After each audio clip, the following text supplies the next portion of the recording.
I'm definitely one of those people that can't pass up a good bargain, so when I found this cute little lantern on clearance for just a few dollars, I really couldn't pass it up, and I wouldn't be me if I didn't add a little Disney magic of my own to it, so I'm going to show you how to make a DIY Disney lantern.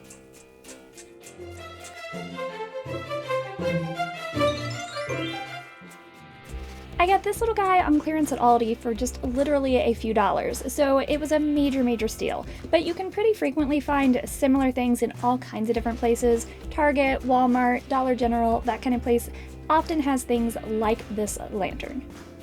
And it's fine as is. I think it's cute, it's simple, nothing crazy or fancy, but of course, to me, that means it needs a little bit of that Disney sparkle. There's a billion different ways you could decorate the lantern. You could decorate just one side, or you can do all four sides. You can do the same symbol on each side, or you can be a little extra like I am, and of course do each of the four sides differently. And of course, since there are four different sides, I've decided to dedicate each pane of glass to one of the Walt Disney World parks.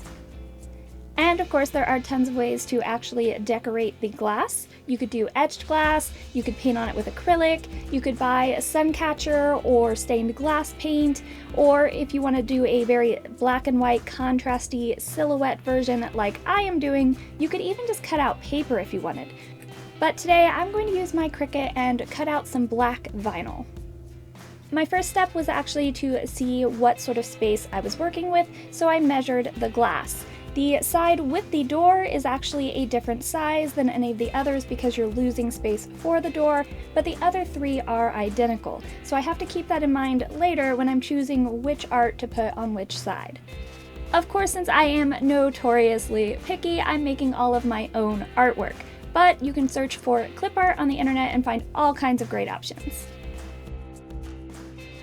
Once I finished all four graphics, I took them into the Cricut design space and resized them so that I would have 3 of the larger size and 1 of the smaller size. I tried to keep them fairly comparable in size and visual weight so that one side wouldn't look very drastically different from the others, but I did want to make sure that they also all had a kind of cohesive style between the 4 of them. Then I just loaded the black vinyl to my Cricut and set the dial to the correct cutting thickness and let it do its job. Once the Cricut was done cutting the vinyl, I removed the sheet and cut it down to size.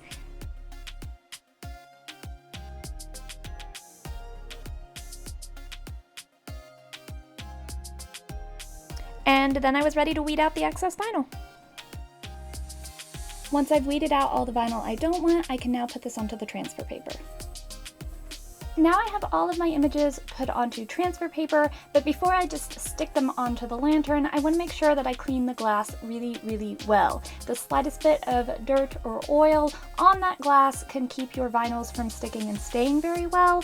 I usually hit it really quick with a little bit of Windex, and then I go back over it after that step with either a rubbing alcohol or some nail polish remover. That extra step will really make sure that you have a clean glass with no oil on it, and your vinyl will really stick a lot better. Now I looked inside of my lantern, and in my particular case, the glass isn't super easy to remove and replace. So rather than messing with that, I'm gonna go ahead and stick the vinyl on the outside of the glass. I think that's gonna be perfectly fine for my purposes. I'm not gonna be leaving this lantern sitting outside for long periods of time or anything like that, so I'm not worried about it being super duper durable or keeping the vinyl super protected. This is definitely gonna be more of an indoor decoration for me. Also, by not having to dismantle the lantern, that means that I have the actual metal of the lantern to hold on to, and I'm not having to be really super finicky about only grabbing outer edges of just a pane of glass. This will be a lot easier and quicker for me to work with. Now in my case, the door is a smaller pane of glass, so I chose my Tower of Terror art to put on that side. It's the narrowest and the least detail of my images, so I figure that's a pretty obvious choice and it'll work well for my project. This is the kind of project where I really like the little scraper tool. It was really nice to run it over my pieces of vinyl after I cut them to really stick them to the transfer paper so that now I can peel these off super easy. But it's also really nice once you've affixed your vinyl to scrape over the transfer paper, so now you have really pushed your vinyl off the transfer paper and to, in this case, the glass that I'm trying to get it to stick to permanently. You want to be sure that you really squeeze down over any really tiny little details. Like I have these tiny little diamond shapes in the H's and T. Those are really, really itty bitty, and I want to make sure that I really scrape over them, and then when I peel off the transfer paper, that I'm really careful to make sure that those stick to the glass. Remember, as you're handling the lantern and switching from sides, to make sure that you're always handling it by the metal, not the glass, because again, you don't want to get any fingerprint oil onto the glass.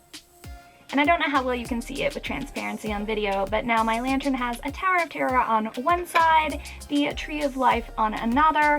This side has the Spaceship Earth from Epcot, and of course, Cinderella's castle. And that's it. I have a nice little piece of Disney magic to have in my home, and I like that this is one of the ones that's a little more subtle. It's not like a giant Mickey head on a wall or something. It can really show that I love my Disney, but it's a little more grown up and a little more simple, not so in your face. So I really like that I could put this out in a room, and unless somebody stops and really looks at it, they're maybe not going to notice that it's Disney, and it's just going to look like a cute little lantern.